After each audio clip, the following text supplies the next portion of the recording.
Hello everyone. आज हम पढ़ेंगे मैथ्स 2 यानी कि ज्योमेट्री लेसन नंबर 1 का सिमिलैरिटी 10th क्लास का। तो सिमिलैरिटी मीन्स क्या होता है कि जब हम किसी चीज में एक से दो चीजों में हम लोग जब समानता ढूंढते हैं, दैट इज कॉल्ड सिमिलैरिटी। हम कॉन्ग्रुएंट नहीं बोल रहे हैं, सिमिलर चीज ढूंढ रहे हैं हम लोग। तो ट्रायंगल्स जो है, इस लेसन में हमें ट्रायंगल्स के बारे में सिमिलैरिटी बतानी है। तो ट्रायंगल्स की सभी को पता है कि तीन एंगल्स होते हैं, तीन साइड्स होते हैं, तीन वर्टेक्स होते हैं। दैट मीन्स तीनों दो ट्रायंगल को अगर हम देखा जाए तो दोनों सेम दिखता है। अगर उसकी हम साइड और लेंथ और एंगल्स की बात करें तो वो फिर हो जाता है कॉन्ग्रुएंट। लेकिन हमें सिमिलरिटी देखना है, भले ये 2 सेंटीमीटर का क्यों ना हो, ये 3 सेंटीमीटर का क्यों नहीं हो, बट इसको 3 साइड से 3 एंगल से तो ये सिमिलर हम इन दोनों में देखेंगे। अब एरिया ऑफ सिमिलरिटी, अब area of triangle, area of triangle का फॉर्मूला क्या है? Half base into height. अब दो ट्रायंगल के बारे में हम लोग सिमिलरिटी देख रहे हैं, तो दोनों ट्रायंगल का क्या हो जाएगा? Area of triangle 1 upon area of triangle 2 is equal to half into base into height, half base into height. अब हाफ जो कि कॉमन है इसीलिए ये कट जाएंगे और डिवाइड हो जाएंगे और हमारे पास बचेगा बेस इंटू हाइट। अब सेम हम लोग, ये बेस है और किसी ट्रायंगल में हाइट होती है, एक परपेंडिकुलर लाइन को हाइट कहते हैं, किसी ट्रायंगल में नहीं होती है तो परपेंडिकुलर लाइन हम लोग उसको ड्रॉ कर लेते हैं, तो डेट इज कॉल्ड हाइट। और जो जिसके ऊपर ट्रायंगल टिका हुआ होता है वो बेस होता है। अब एक्सरसाइज 1.1 में फर्स्ट में क्या दिया है? एक हम लोग मानते हैं ट्रायंगल 1, उसकी बेस दिया हुआ है 9 एंड हाइट दी हुई है 5। सेम दूसरे ट्रायंगल में भी बेस कितना दिया हुआ है, ये हमें इनकी एरिया, रेशियो ऑफ एरिया हमें फाइंड करना है। एक्चुअली हमें दो ट्रायंगल के बारे में सिमिलरिटी पता जब हम कर रहे हैं तो रेशियो निकलेगी, उनकी एरिया के बारे में हमें रेशियो निकलेगी, वो रेशियो हमें फाइंड करना है।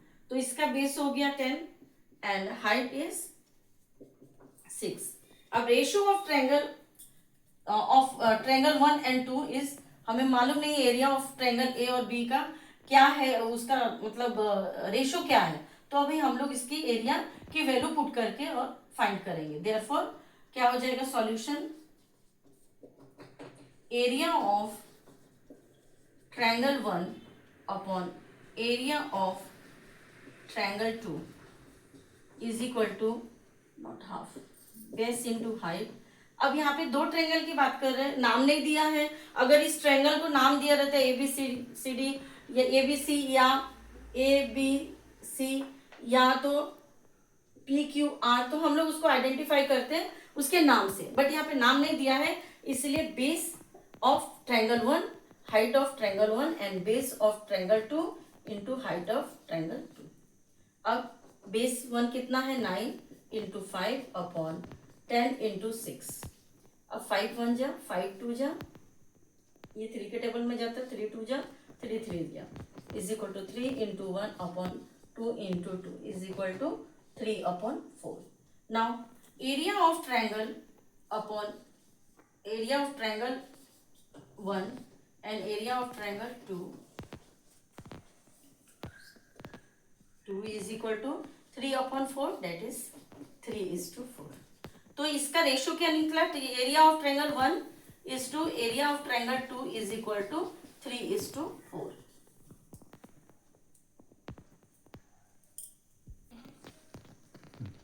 क्वेश्चन नंबर 2 में हम लोग देखेंगे कि एक ट्रायंगल बना हुआ है और उस ट्रायंगल में जो बेस है, दोनों ट्रायंगल के लिए बेस उसका कॉमन है।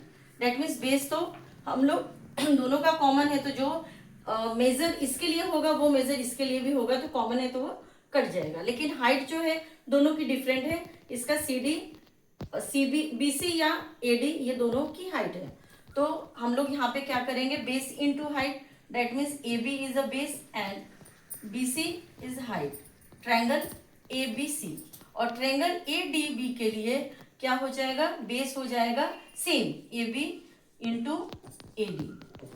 अब बेस दोनों का सेम है तो कैंसल हो जाएगा। उसके बाद क्या हो जाएगा? BC कितना है? 4 and AD is 8 is equal to 1/2। That means किस रेशियो में है? Area of triangle ABC is to area of triangle A D B is equal to 1:2। That means अगर area of triangle A B C जितना है उससे double area of triangle A D B होगा।